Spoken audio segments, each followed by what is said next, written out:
जय श्री हरि भक्तों, स्वागत है आपके हमारे चैनल आनंद तार्क में।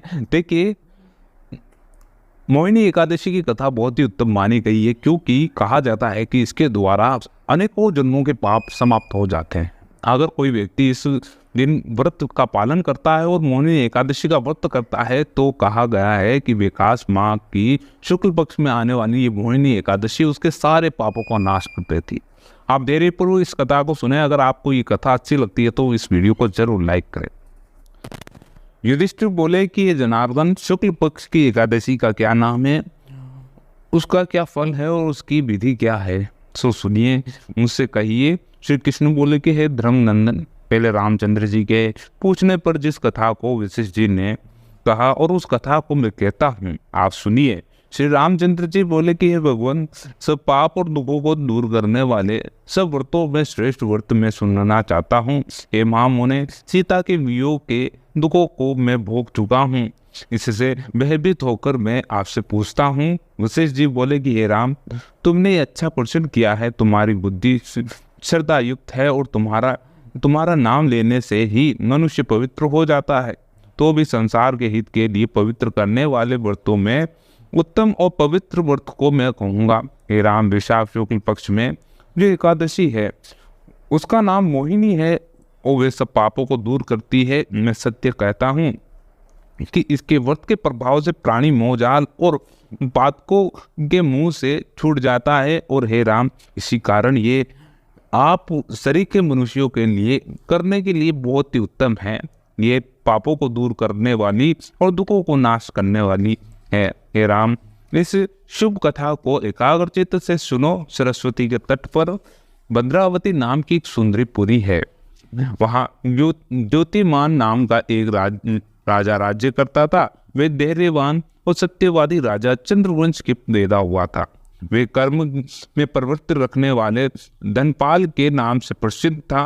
प्याऊ, यज्ञशाला, तालाब, बगीचा आदि को बनवाता था और शांत स्वरूप भगवान के भक्त उस वैश्य से के सुमान, ज्योतिमान, मेधावी और सुकृत दृष्ट बुद्धिमान के 5 पुत्र थे। 5वां दृष्ट बुद्धि बड़ा पापी था और वेश्याओं से रमन और दुष्टों से वार्तालाप में कुशल था। जुआ आदि का उसका व्यसन था और पराई स्त्रियों से गमन करता था। देवता, अतिथि, वृद्ध, पितर, ब्राह्मणों आदि का पूजन नहीं करता था। वे अन्याय और दुष्टता और पिता के धन को नष्ट करता था। अभक्ष्य वस्तु को खाता था। वे पापी सदा मदिरा पीता था। उसके पिता ने उसको वेश्या के गले में बाहें डालकर घूमते हुए देखा तो उसे घर से निकाल दिया और बांधवों ने भी उसको अलग कर दिया। उसने अपने शरीर के आभूषण भी नष्ट कर दिए और धन के नष्ट होने से वेश्याओं ने भी निंदा करके उसका त्याग कर दिया। वस्त्रहीन और भूख से व्याकुल होकर वह चिंता करने लगा कि मैं क्या करूं और कहाँ जाऊं और किस उपाय से प्राण बचे। फिर उसी नगर में वे चोरी करने लगा। राजा के सिपाही उसको पकड़ लेते थे, किंतु पिता के भय से छोड़ देते थे। वे कई बार पकड़ा गया और छोड़ दिया गया। फिर वे दुराचारी दृष्ट बुद्धि मजबूत बेड़ियों से बंधा गया और कोड़ों की मार लगाकर उसको कई बार पीड़ित किया गया। उससे कहा कि हे मंद बुद्धि, तू मेरे देश में मत रह। ऐसा कहकर राजा ने उसकी बेड़ी कटवा दी और वह राजा के डर से निर्जन वन में चला गया और वहां भूख प्यास से पीड़ित होकर इधर उधर घूमने लगा। फिर सिंह की तरह मृग, शूकर और चीतों को मारने लगा और हाथ में धनुष बाण और पीठ में तरकस बांधकर मांसाहार करता हुआ वन में रहने लगा। वन में विचरने वाले पक्षी, पक्षु, चकोर, मोर, कंत, तीतर, मूषकों को मारने लगा और इसके अतिरिक्त जीवों की भी मारने लगा। निर्दय दृष्ट बुद्धि पूर्ण जन्म के पापों से पाप रूपी कीचड़ में फंस गया और शोक से युक्त होकर वे दिन रात चिंता करता था। कुछ पुण्य के उदय होने से वे कौंडिन्य ऋषि के आश्रम में गया और वैशाख के महीने में गंगा जी स्नान किए हुए तपस्वी कौंडिन्य मुनि के पास शोक से पीड़ित दृष्ट बुद्धि गया और उनके वस्त्र में गिरी हुई जल की बूंद के स्पर्श से उसके पाप दूर हो गए। दृष्ट बुद्धि प्रणाम करके बोला कि ब्राह्मण, ऐसा प्रायश्चित बताओ कि जिससे बिना यत्न किए जन्म भर के पापों का नाश हो जाए, जिसके करने से तेरा पाप दूर हो। और उस उपाय को तू सावधान चित्त से सुन। वैशाख शुक्ल के पक्ष में जो मोहिनी नाम की एकादशी का व्रत कर, और वह मनुष्य के सुमेरु के समान पापों को नष्ट कर देती है। उसका उपवास करने से अनेक जन्मों के पाप दूर हो जाते हैं। मनुष्य के वचन को सुनकर दुष्ट बुद्धि मन ने प्रसन्न हुआ और उसने विधि पूर्वक व्रत को किया। हे निप्रशेष, इस व्रत के करने से उसके सब पाप दूर हो गए। फिर दिव्य शरीर धारण करके क्रूर के ऊपर बैठकर विष्णु लोक को चला गया। देखिए, इसी से जुड़ी हुई एक जरासंध की कथा है, बहुत ही उत्तम है। उस भव्य सभा में मानवीय व्यक्ति, नागरिक, मित्रगण, संबंधी ब्राह्मण, क्षत्रिय और वैश्यगण उपस्थित थे। वहां अपने भ्राताओं एवं सभी की उपस्थिति में महाराज युधिष्ठिर ने भगवान श्री कृष्ण को इस प्रकार संबोधित किया। मेरे प्रिय श्री कृष्ण, राष्ट्रीय नामक यज्ञ सम्राट द्वारा संपन्न किया जाता है तथा इसे सभी यज्ञों का राजा माना जाता है।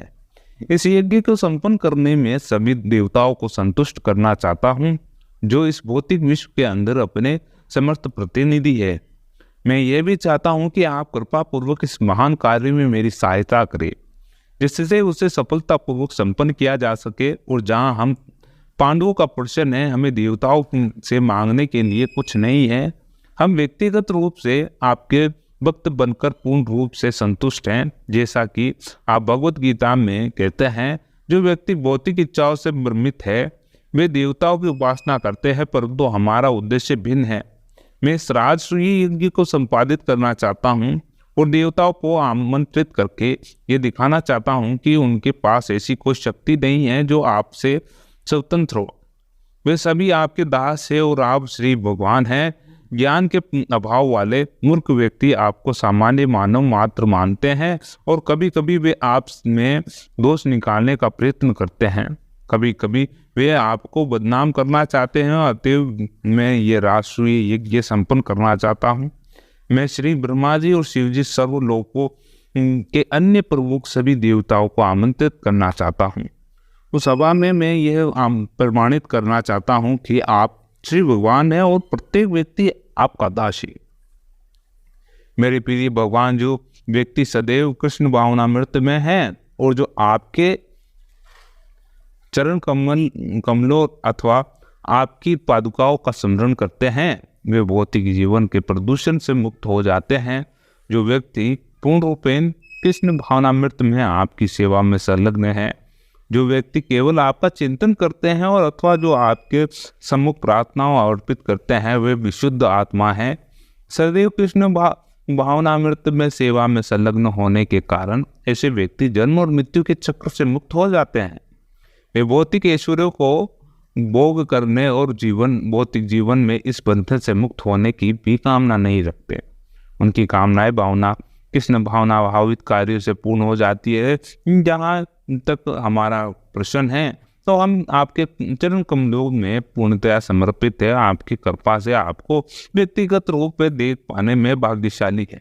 अतः स्वाभाविक रूप से भौतिक ऐश्वर्य की इच्छा हमें नहीं है। वैदिक ज्ञान का निर्णय है कि आप श्री भगवान हैं और मैं इस तथ्य को स्थापित करना चाहता हूं तथा मैं विश्व को ये दिखाना चाहता हूं कि आपको श्री भगवान के स्वरूप में स्वीकार करने और साधारण व्यक्ति के रूप में स्वीकार करने में कितना अंतर है।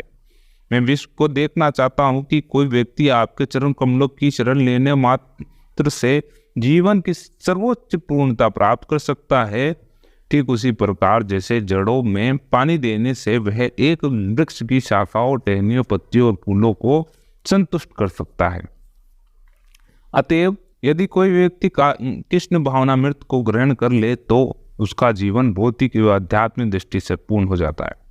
इसका यह अर्थ नहीं है कि आप कृष्ण भक्ति के पक्षपाती है, अभक्त के प्रति उदासी और आप सभी के लिए एक समान है, यह आपकी घोषणा है। और आप एक व्यक्ति का पक्षपात करके दूसरों से उदासीन नहीं हो सकते, क्योंकि परमात्मा के रूप में आप सभी में विद्यमान है और प्रत्येक जीव को उसके सकाम कर्मों का फल देते हैं। आप प्रत्येक जीव आत्मा को उसके इच्छानुसार इस भौतिक जगत का रसास्वादन करने के अवसर देते हैं और परमात्मा होने की वजह से आप जीवात्मा के शरीर में विद्यमान है और जीवात्मा को उसके अपने कर्म कार्यों का फल देते हैं और साथ ही कृष्ण भावनामृत को विकसित करके अपनी भक्ति करने का अवसर भी देते हैं। आपसे स्पष्ट घोषित करते हैं कि सभी अन्य धर्मों को त्याग कर हमें आपके प्रति समर्पित होना चाहिए और आप आगे घोषणा करते हैं कि जो कोई सभी अन्य कर्मों का त्याग करके अपने प्रति समर्पित होता है, आप उसका उत्तरदायित्व लेंगे और सभी पाप कर्मों के परिणाम से उसे मुक्त कर देंगे। आप कर्तृवृक्ष की वादी हैं और जो मनवांछित वर देता है वे वृक्ष व्यक्ति सर्वोच्च सिद्धि प्राप्त करने के लिए स्वतंत्र है, परंतु यदि कोई इसकी इच्छा न करे तो आपके द्वारा उसे कोई छोटा वर प्रदान करना पक्षपात नहीं। महाराज युधिष्ठिर का ये कथन सुनकर भगवान श्री कृष्ण ने इस प्रकार उत्तर दिया कि मेरे प्रिय महाराज युधिष्ठिर, हे शत्रुओं के हंता, हे आदर्श न्याय के प्रतिरूप, राष्ट्रीय संपन्न करने में के आपके निर्णय का मैं पूर्ण रूप से समर्थन करता हूँ। इसी महायज्ञ का संपादन करके मानव सभ्यता के इतिहास में आपका शुभ नाम सदैव स्थापित रहेगा। मेरे प्रिय राजा, मैं आपको सूचित करता हूँ कि मुझ सहित आपके रिश्तेदारों एवं मित्रों और सभी महर्षियों आपके पूर्वजों देवताओं की यह इच्छा है कि आप इस यज्ञ को संपन्न करें तथा मेरा विचार है कि उससे प्रत्येक जीवात्मा को संतोष प्राप्त होगा। क्योंकि यह आवश्यक है कि अंत में आपसे निवेदन करता हूँ कि सर्वप्रथम आप विश्व के सभी राजाओं पर विजय प्राप्त करें और इस महायज्ञ को संपन्न करने के लिए सभी आवश्यक सामग्री एकत्रित कर ले। मेरे प्रिय महाराज युधिष्ठिर, आपके चारों भ्राता वरुण, इंद्र इत्यादि जैसे महत्वपूर्ण देवताओं के प्रत्यक्ष प्रतिनिधि हैं। ऐसा कहा जाता है कि भीम वरुण के द्वारा उत्पन्न हुए थे और अर्जुन इंद्रदेव के द्वारा उत्पन्न हुए थे, जबकि महाराज युधिष्ठिर यमराज के द्वारा उत्पन्न हुए और आपके भ्राता महान वीर है और आप अत्यंत पुण्यवान और आत्म संयमित राजा है, इसलिए धर्मराज के नाम से जाने जाते हैं। मेरे प्रति भक्ति में आप सब इतने योग्य हैं कि आप अपने आप ही आप मेरे प्रतिद्वंदी बन गए हैं। भगवान श्री कृष्ण ने महाराज युधिष्ठिर को बताया कि वे उस व्यक्ति के प्रेम से पराजित हो जाते हैं जिसने अपने इंद्रियों को जीत लिया है, और जिसने इंद्रियों को नहीं जीता वे श्री भगवान पर कैसे विजय प्राप्त कर सकता है। भक्ति का ये रहस्य इंद्रियों को जीतने का अर्थ है कि भगवान की सेवा में निरंतर लगा देना। सभी पांडव भाइयों का विशेष गुण था कि वे सदैव अपनी इंद्रियों को भगवान की सेवा में लगाए रखते थे, और जो व्यक्ति इस प्रकार अपनी इंद्रियों को लगाए रखता है वे विशुद्ध हो जाता है और विशुद्ध इंद्रियों से भगवान की वास्तविक सेवा करता है। अतः प्रेममयी दिव्य सेवा के द्वारा भक्त भगवान पर विजय प्राप्त कर सकता है।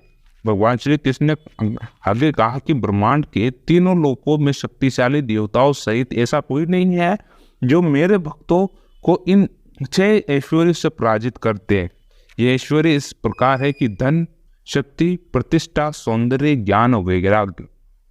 अतः यदि तुम्हें सांसारिक महाराजाओं को जीतना है तो उनके द्वारा विजयी होने की तनिक भी संभावना नहीं है। जब इस प्रकार श्री कृष्ण ने महाराज युधिष्ठिर को प्रोत्साहित किया तो महाराज का चेहरा दिव्य आनंद से खिलते हुए फूल की भांति चमक उठा और उन्होंने अपने छोटे भाइयों को प्रत्येक दिशा में सभी राजाओं के पराजित करने का आदेश दिया, और भगवान श्री कृष्ण ने विश्व के नास्तिक दुष्टों को दंड देने एवं अपने निष्ठावान भक्तों की रक्षा करने के अनेक उनके महान कार्यों का पालन करने की शक्ति प्रदान की। अपने विष्णु रूप में भगवान अपने 4 हाथों में 4 प्रकार के शस्त्र धारण करते हैं। 2 हाथों में वे कमल पुष्प धारण करते हैं और अन्य 2 हाथों में गदा व चक्र धारण करते हैं। गदा एवं चक्र भक्तों के हेतु हैं, परंतु श्री भगवान परम सत्य हैं, अतएव उनके सभी शस्त्रों का फल एक ही होता है। गदा और चक्र से वे नास्तिकों को दंड देते हैं और जिससे वे होश में आकर ये समझ जाए कि वे ये सब कुछ नहीं है, उनके ऊपर श्री भगवान है, और शंख को बजाकर कमल पुष्प से आशीर्वाद देकर वे सदैव भक्तों को विश्वास दिलाते हैं कि उन्हें कोई भी पराजित नहीं कर सकता, चाहे कितना भी बड़ा संकट हो न हो। अतः भगवान श्री कृष्ण के संकेत से आश्वस्त होकर युधिष्ठिर महाराज ने अपने सबसे छोटे भ्राता सहदेव सहित संजय वंश के सैनिकों को आदेश दिया वे दक्षिणी देशों को पराजित करें। इसी प्रकार उन्होंने नकुल सहित मत्स्य देश के सैनिकों को पश्चिमी देश निशा के राजाओं को पराजित करने का आदेश दिया। उन्होंने केकई देश के सैनिकों को अर्जुन के साथ उत्तरी दिशा के राजाओं को हराने का आदेश दिया तथा भीमसेन सहित मध्य देश और मद्रास के सैनिकों को आदेश दिया गया कि वे पूर्वी दिशा के राजाओं पर विजय प्राप्त करें। ये ध्यान रखने योग्य बात है कि अपने भ्राताओं को विभिन्न दिशाओं में विजय प्राप्त करने के लिए भेजने के पीछे महाराज युधिष्ठिर का वस्तुतः यह उद्देश्य नहीं था कि वे राजाओं पर हमला बोल दे, और वास्तव में उनके भ्राता विभिन्न दिशाओं में राजाओं को महाराज युधिष्ठिर के द्वारा राजसूय यज्ञ को संपन्न करने के इरादे का समाचार देने गए। इस प्रकार राजाओं को ये सूचित किया गया कि यज्ञ को पूरा करने के लिए उन्हें कर देना पड़ेगा, और राजा युधिष्ठिर को कर देने का ये अर्थ होता है कि उस राजा ने अपनी अधीनता स्वीकार कर ली, और इस प्रकार का कार्य करने के लिए किसी राजा द्वारा अस्वीकृति की स्थिति में युद्ध अवश्य भावी होता था। अतः उनकी शक्ति प्रभाव के द्वारा उनके भ्राताओं ने विभिन्न दिशाओं और राजाओं को पराजित कर दिया। अतः उन्होंने प्राप्त धन के उपहार एकत्रित कर लिए, जिन्हें लाकर महाराज युधिष्ठिर के सम्मुख प्रस्तुत कर दिया। तथापि जब महाराज युधिष्ठिर ने सुना कि मगध के राजा जरासंध ने उनको प्रभुत्व को स्वीकार नहीं किया और अत्यंत उद्विग्न हो, तो महाराज युधिष्ठिर की उद्विग्नता देखकर भगवान श्री कृष्ण ने राजा जरासंध को पराजित करने के लिए उद्धव द्वारा निर्मित योजना की सूचना दी, और भीमसेन अर्जुन भगवान श्री कृष्ण जरासंध की राजधानी गिरिवज्र के लिए ब्राह्मणों की वेशभूषा के साथ एक साथ निकल पड़े, और श्री कृष्ण ने हस्तिनापुर जाने के पूर्व उद्धव ने ये योजना बनाई थी कि अब उसे व्यवहारिक रूप दिया गया। राजा जरासंध एक कर्तव्य परायण ग्रस्त था तथा वे ब्राह्मणों तथा अत्यंत आदर करता था। एक महान योद्धा क्षत्रिय राजा था, किंतु वैदिक आदेशों की कभी भी उपेक्षा नहीं करता था। वैदिक आदेशों के अनुसार ब्राह्मणों को अन्य सभी जातियों का गुरु माना जाता था। श्री कृष्ण, श्री अर्जुन, श्री भीमसेन वास्तव में क्षत्रिय थे, परंतु उन्होंने स्वयं ब्राह्मणों का रूप धारण किया और उस राजा जरासंध के पास गए, और जो ब्राह्मणों का आदर सत्कार करने वाला व दान देने वाला था, ब्राह्मणों की वेशभूषा में श्री कृष्ण ने राजा से कहा कि हम आप श्री मान की महिमा की जय जयकार करते हैं, और हम आपके शाही महल के 3 अतिथि तथा हम बहुत दूर से आ रहे हैं। हम आपसे दान मांगने आए हैं तथा हमें आशा है कि आप हमें वे सब कुछ देंगे जो हम आपसे मांगेंगे। हमें आपके अच्छे गुणों के विषय में ज्ञान है, और वह व्यक्ति जो सहनशील होता है कुछ भी सहने के लिए तत्पर रहता है, और ताकि चाहे वे कितनी भी दुखद स्थिति में क्यों न हो। जिस प्रकार अपराधी कितने भी निकृष्ट कार्य कर सकता है, उसी प्रकार आपके समान दानी पुरुष किसी के द्वारा मांगने पर कुछ भी दे सकता है। आपके जैसा मान व्यक्ति के लिए रिश्तेदारों गिरोह में कोई अंतर नहीं है। एक सुप्रसिद्ध व्यक्ति अपनी मृत्यु के पश्चात भी सदैव जीवित रहता है, और अतएव कोई व्यक्ति जो ऐसे कार्यों को करने के लिए पूर्ण रूपेण उपयुक्त और सुयोग्य है, जो उसके अच्छे नाम को अमर कर सकते हैं। किंतु जिस पर भी वे ऐसा नहीं करता है, तो महान व्यक्तियों की दृष्टि में वे निकृष्ट बन जाता है, और ऐसी व्यक्ति को उपयुक्त निंदा नहीं की जा सकती तथा दान देने में उसकी अस्वीकृति जीवन भर के लिए सोचनीय है। आप श्रीमान ने हरिश्चंद्र और रंतिदेव तथा मुदगल के जो दान के खेतों में चुने गए अन्न खाकर जीवित रहते थे, तथा महाराज शिबी जिन्होंने अपने शरीर में मांस देकर कबूतर के प्राणों की रक्षा की थी, जैसे दानियों के विषय में सुना होगा।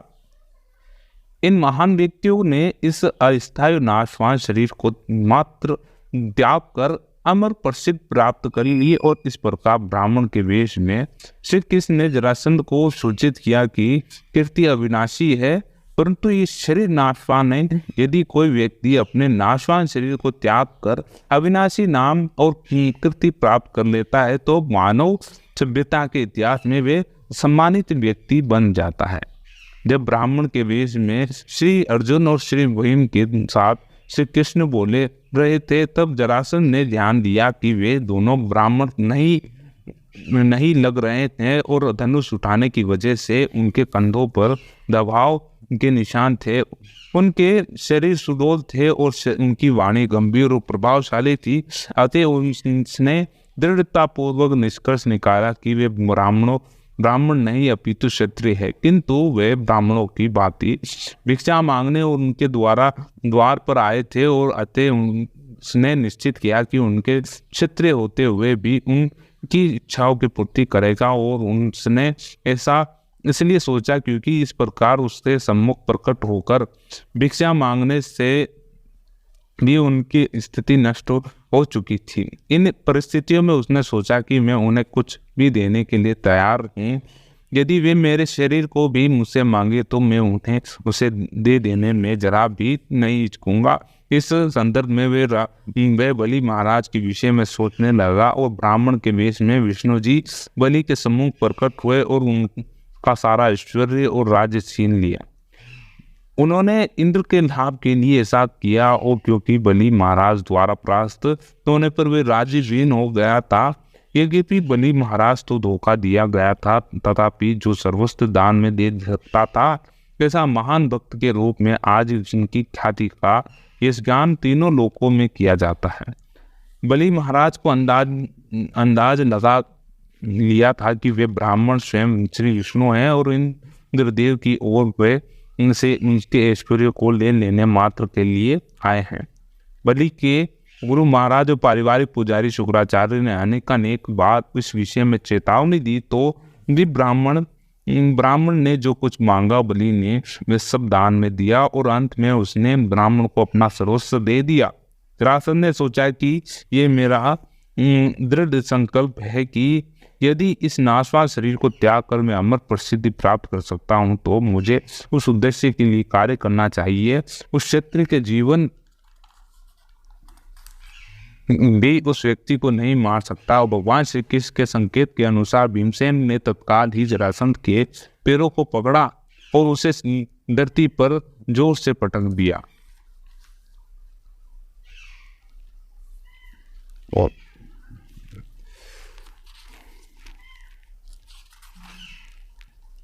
उस क्षत्रिय के जीवन की अवश्य निंदा की जाती है जो ब्राह्मण के कल्याण के लिए नहीं जीता है। वास्तव में ब्राह्मणों को दान देने में जरासंध अत्यंत उदार था। अतएव उसने श्री कृष्ण और श्री भीम और श्री अर्जुन को सूचित किया कि मेरे प्रिय ब्राह्मणों, तुम मेरे पास से जो चाहो वे मांग सकते हो।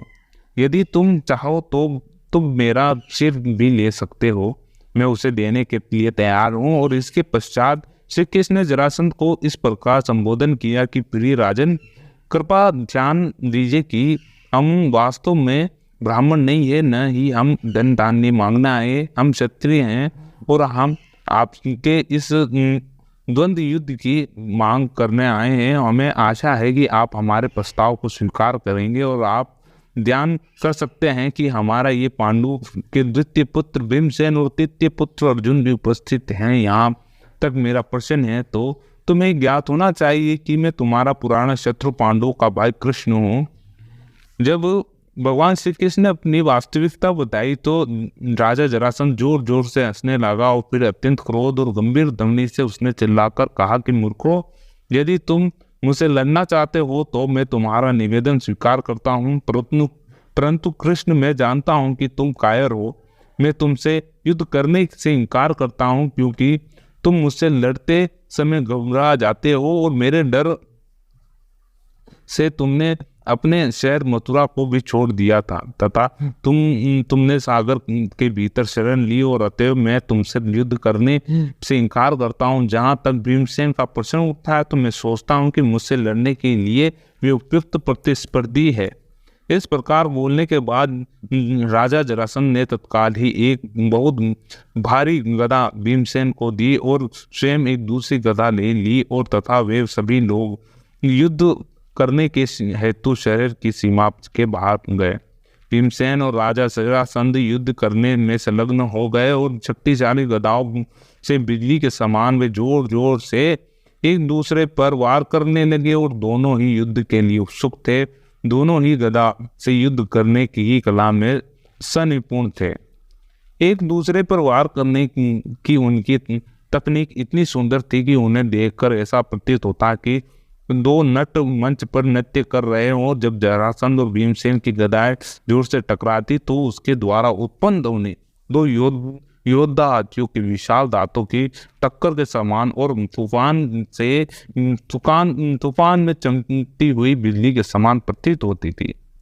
जब गन्ने के खेत में दो हाथी युद्ध करते हैं तो प्रत्येक हाथी गन्ने के तने को लेता है और अपनी सूंड में पकड़कर उसे दूसरे हाथी पर आक्रमण करता है। प्रत्येक हाथी अपने शत्रु के कंधों, भुजाओं, हंसलियों और छाती, जंघाओं, कमर, पैरों पर प्रहार करता है तथा इस प्रकार गन्ने के तने चकनाचूर हो जाते हैं। और उसी प्रकार जरासंध तथा भीमसेन के द्वारा प्रयुक्त गदाएं टूट चुकी थी अतः दोनों शत्रु अपनी शक्तिशाली भुजाओं से युद्ध करने के लिए तैयार हो गए। जरासंध भीमसेन दोनों क्रोधित थे, अपनी मुट्ठियों से एक दूसरे पर प्रहार करने लगे और उनकी मुट्ठियों का टकराव होने की सलाखों के भिड़ने तथा बिजली की कड़कड़ाहट के समान प्रतीत होता था।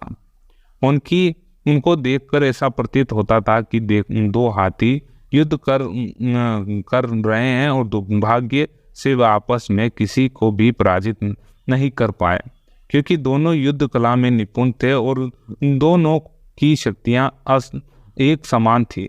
युद्ध की इनकी तकनीक भी एक समान थी। ना तो जरासंध ने भीमसेन युद्ध में पराजित हुए, न ही उन्होंने किसी थकावट का अनुभव किया। यद्यपि वे निरंतर एक दूसरे पर प्रहार करते रह गए और दिवस की समाप्ति होने पर दोनों जरासंध के महल में मित्र बनकर रहते। अगले दिन वे फिर युद्ध करने लगते और ये इस प्रकार लड़ते लड़ते उन्होंने 27 दिन व्यतीत किए। 28वें दिन भीमसेन ने श्री कृष्ण से कहा कि मेरे प्रिय कृष्ण, मुझे निसंकोच स्वीकार करना चाहिए कि मैं जरासंध को पराजित नहीं कर सकता। किंतु श्री कृष्ण जरासंध के जन्म के रहस्य के विषय में जानते थे। जरासंध 2 भागों में एवं 2 माताओं से उत्पन्न हुआ था। जब उसके पिता ने देखा कि वे शिशु बेकार है तो उसने 2 भागों को जंगल में फेंक दिया और जिन्हें बाद में जरा नामक दाई ने खोज निकाला और ऊपर से नीचे तक उस शिशु ने दोनों भागों को जोड़ने से वे सफल हो गई। श्री कृष्ण को यह भी ज्ञात था कि उसे किस प्रकार मारा जा सकता है। उन्होंने भीमसेन को संकेत दिया कि जरासंध को उसके शरीर के 2 भाग को जोड़कर जीवित किया गया था, इसलिए उसे इन 2 भागों को अलग करके मारा जा सकता है। अतः श्री कृष्ण अपनी शक्ति को भीम के शरीर में स्थानांतरित कर दिया और उन्हें उस विधि के विषय में सूचित किया जिसके द्वारा जरासंध को मारा जा सकता है। तुरंत ही श्री कृष्ण ने वृक्ष की एक टहनी तोड़ी और उसे हाथ में पकड़कर 2 हिस्से कर दिए और इस प्रकार श्री कृष्ण ने भीमसेन को संकेत दिया कि किस प्रकार जरासंध को मारा जा सकता है। भगवान श्री कृष्ण सर्वशक्तिमान है तथा यदि वे किसी व्यक्ति को मारना चाहते हैं तो कोई भी उस व्यक्ति को नहीं बचा सकता। उसी प्रकार यदि वे किसी की रक्षा करना चाहते हैं तो कोई भी उस व्यक्ति को नहीं मार सकता। भगवान श्री कृष्ण के संकेत के अनुसार भीमसेन ने तत्काल जरासंध के पैरों को पकड़ा और उसे धरती पर जोर से पटक दिया। जब जरासंध धरती पर गिर गया तो भीमसेन ने तत्काल ही जरासंध के एक पैर को धरती पर दबाया और दूसरे पैर को अपने हाथों से उठाया और जरासंध को इस प्रकार पकड़ कर उसने गुदा से लेकर सिर तक उसके शरीर के 2 टुकड़े कर दिए। जिस प्रकार हाथी वृक्ष की टहनियों को 2 टुकड़ों में काट देता है, उसी प्रकार भीमसेन ने जरासंध के शरीर को 2 खंडों से अलग कर दिया और भीम समीप खड़े हुए प्रेक्षकों ने देखा कि जरासंध का शरीर अब 2 भागों में विभाजित हो गया है, जिसकी वजह से प्रत्येक भाग से एक पैर, एक जांघ और एक अंड और एक वृक्ष और आदि रीढ़ की हड्डी, आदि छाती, आदि हंसली, एक भुजा, एक आंख, एक कान, एक तथा आधा चेहरा था। जैसे ही जरासंध की मृत्यु के समाचार की घोषणा हुई, वैसे ही मगध के सभी नागरिक हाय हाय करके चिल्लाने लगे, और जबकि भगवान श्री कृष्ण अर्जुन भीम को बधाई देने के लिए उनका आलिंगन करने लगे। यद्यपि जरासंध की मृत्यु हो चुकी थी, किंतु न तो श्री कृष्ण ने और न तो पांडव भ्राताओं ने सिंहासन की मांग की। जरासंध को मारने का उनका उद्देश्य सांसारिक शांति के में उत्पन्न बाधा को रोकना था। असुर सदैव की बाधा उत्पन्न करते हैं, और जबकि देवता सदैव जगत में शांति बनाए रखने का प्रयत्न करते हैं। भगवान श्री कृष्ण का उद्देश्य धर्मपरायण लोगों की रक्षा करना और उन दानवों का वध करना है जो शांति में स्थिति को भंग करते हैं। अतः भगवान श्री कृष्ण के तुरंत जरासंध के पुत्र सहदेव को बुलाया और उचित धर्म क्रियाओं को संपन्न करके उसमें से अपने पिता की गद्दी पर बैठकर अपने राज्य पर शांतिपूर्वक शासन करने के लिए कहा। भगवान श्री कृष्ण संपूर्ण सृष्टि के स्वामी हैं और तथा वे चाहते हैं कि सभी सुखपूर्वक रहे और कृष्ण भावनामृत का पालन करें। सदैव को सिंहासन पर बिठाने के